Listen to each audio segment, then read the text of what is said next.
Question is that the bill be now read a second time. Mr. Souza.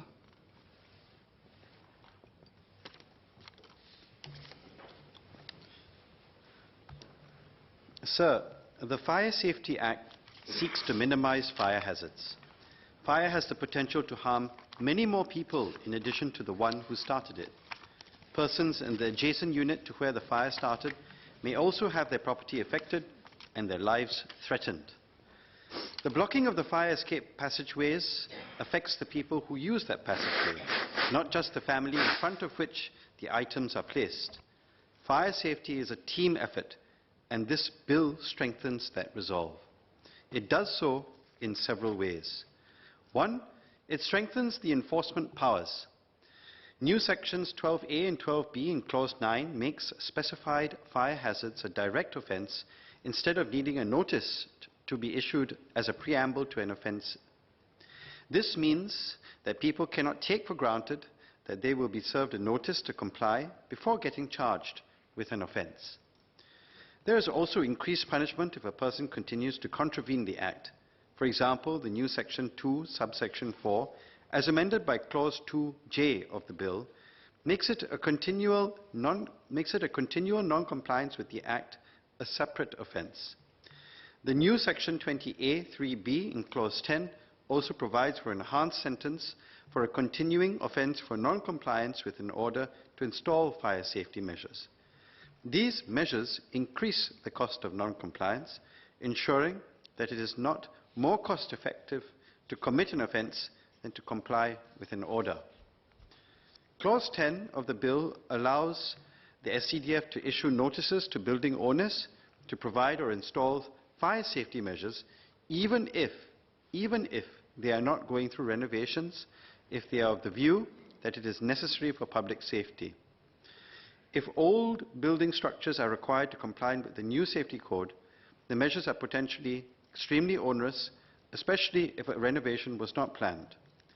For instance, it was reported in Channel News Asia that International Plaza would need to have fire escape staircases lead to the outside of the building, and Ling Kwang Home for senior citizens would require fire compartmentalization to facilitate horizontal evacuation.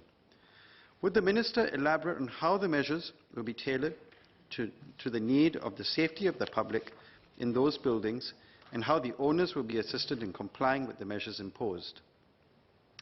Additionally, the meaning of public building is amended in Clause 2G from a definition that focuses on the purposes of the building to whether or not, I quote, the public or a section of the public has access as of right or by virtue of express or implied permission with or without payment of a fee, unquote. This is ideal as buildings can be multi-purpose and focuses on the rationale behind the categorizing of a building as a public building, that is, safety of the public. Will current building owners who are affected by the change of definition of public building be notified and advised on how to comply with the new requirements? Currently, places where people assemble for religious or educational purposes are expressly excluded from the definition of public building. In paragraph D, subsection 1. By way of illustration, under what circumstances would a place of worship or school be considered a public building? Would the Minister also elaborate on what would be considered a section of the public? Second, this bill regulates more stringently the provision of fire safety devices and fire alarm monitoring services. The regulatory framework for fire safety devices is meant to ensure accountability. For instance, the compliant fire safety product needs to have a certificate which can only be validly issued to a Singapore citizen, a domicile of Singapore, or a body corporate incorporated in Singapore. This makes sure that the law can be actively enforced, deterring opportunistic merchants who may prey on unsuspecting customers by providing subpar products but escape from law enforcement by remaining outside Singapore. Furthermore, the new Part 5 in Clause 26 of this bill ensures that the whole certification, supply, installation and sales process meets the standards required, New Section 32 deals with false test reports used for certification. New Section 32A deals with giving false information to the accredited certification body. New Section 32B ensures that certification process is only done by those authorized. And new Section 32C regulates the supply of regulated fire products, ensuring that people do not advertise non-certified products as certified ones. New Section 32D deals with installing an uncertified fire product, as well as the manner in which a certified fire product is installed, making sure its quality is not compromised when it is being installed. Some offences, such as the new Section 32D4, even have an enhanced offence with a jail term if harm to a person results because of that negligent or reckless act. Sir, the Straits Times article entitled Stricter Rules and Factory Checks for Cladding on Buildings, dated 9th November 2018, mentioned that among other stricter standards, builders must conduct site testing for cladding. While the specific standard of conduct is not found in the bill requires clarification and that installation be done not negligently and recklessly. Would the Minister elaborate on how and whether the processes required will be raised so as to prevent another unfortunate event such as that in Grenfell Tower in the UK or CIT building on To Guan Road? Would the Minister elaborate how the stringency of the tests were balanced between time and cost efficiency while minimizing the chances of a costly misstep? Clause 17 of this bill inserts Part 3B of the Act, which regulates alarm monitoring services. The new Section 22M requires alarm monitoring services to take all reasonable steps to check if there is a fire before cancelling. This offence reflects the great responsibility and heavy reliance the occupants of the building have on the alarm monitoring service. If the person carelessly cancels the call, the results may be devastating. By regulating alarm monitoring services and requiring a minimum standard of conduct, this bill increases the teamwork between all stakeholders. On the issue of resource allocation, how is the Ministry raising awareness of the My Responder app, which allows members of the public to respond or send pictures of a fire? Additionally, how effective are public education efforts on how to manage shoot fires, on where to find water sources to put out a fire, and on how to react when a fire is at the entrance of the unit? Given the usefulness of the fire extinguisher in the event of a fire blocking the only escape pathway out of a house, what is being done to increase the take-up rate for fire extinguishers? Excuse me. In the recent months, the number of fires caused by power-assisted bicycles, PABs, and personal mobility devices, PMDs, have increased significantly. There were 54 reported such fires in the first 6 months of this year.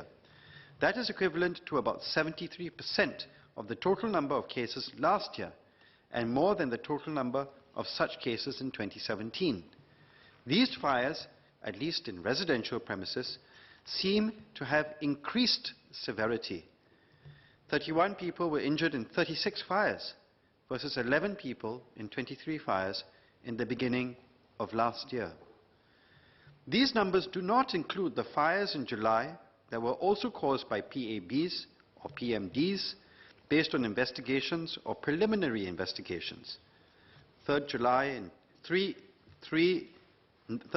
Tampines, 9th July in Upper Boon Keng Road, 14th July in Yishun, 18th July in Bukit Batok, which costs someone's life, the 22nd of July in Ang Mo Kio, where 3 units were destroyed, 27th July again in Boon Lay Drive, about 6 fires reported in the media as of 28th July. The numbers seem to have increased at a significant rate, but unlike shoot fires, which are the highest cause of fire, fires caused by PMDs are not easily fought by a layman. These fires caused by PMDs often need firefighting resources and has robbed many a family of their home, property, pets, and even a loved one. The potential numbers are astronomical. There were more than 85,000 electric scooters registered at the end of June. Some of these do not meet the UL 2272 certification requirement. They are like possibly ticking time bombs, unpredictable as to when and where the next fire will happen. Would the Ministry consider working closely with the Ministry of Transport to hasten the time frame by which all PMDs must meet the fire safety requirement? At this juncture, I want to take this opportunity to put on record the stellar work of the SCDF officers. In Jalan Buroh on June 21st, the SCDF battled for about 6 hours a fire the size of 2 football fields, involving an unprecedented number of highly flammable LPG cylinders, fighting hard to contain and to put it out. In Woodlands on April 9th, SCDF officers forced entry into the unit, rescued a woman, a teenager and 2 children trapped in the kitchen area, evacuated residents of other flats and put out the raging fire. In the process, one of the SCDF firefighters was injured with burns.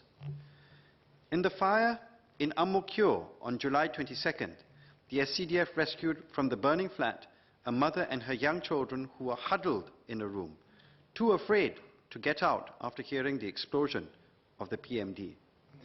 In the early hours of 18 July in Bukit Batok, SCDF officers in the call of duty wore breathing apparatus, cut through the iron gate, prized open the wooden door, rescuing a man who lay unconscious on the floor and his wife from the burning flat. These are just some examples of the life-saving, courageous work that our SCDF officers do. It is not easy, especially when situations do not pan out the way everyone hopes for. Yet, these officers continue to be vigilant day in and day out, night in and night out, ready to put out the next fire, risking limb and possibly life and saving lives. We appreciate the work that they do. And having worked in the GPC, we understand firsthand the good work that the SCDF officers do. In conclusion, sir, fire safety is a team effort which is necessary to keep everyone in Singapore safe.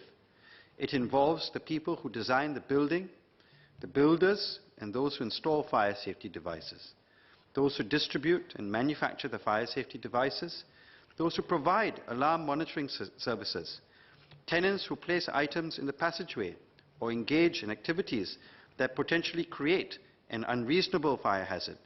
In all, because no man is an island, I hope that we live together responsibly in our island city, working hand in hand to minimize fire hazards.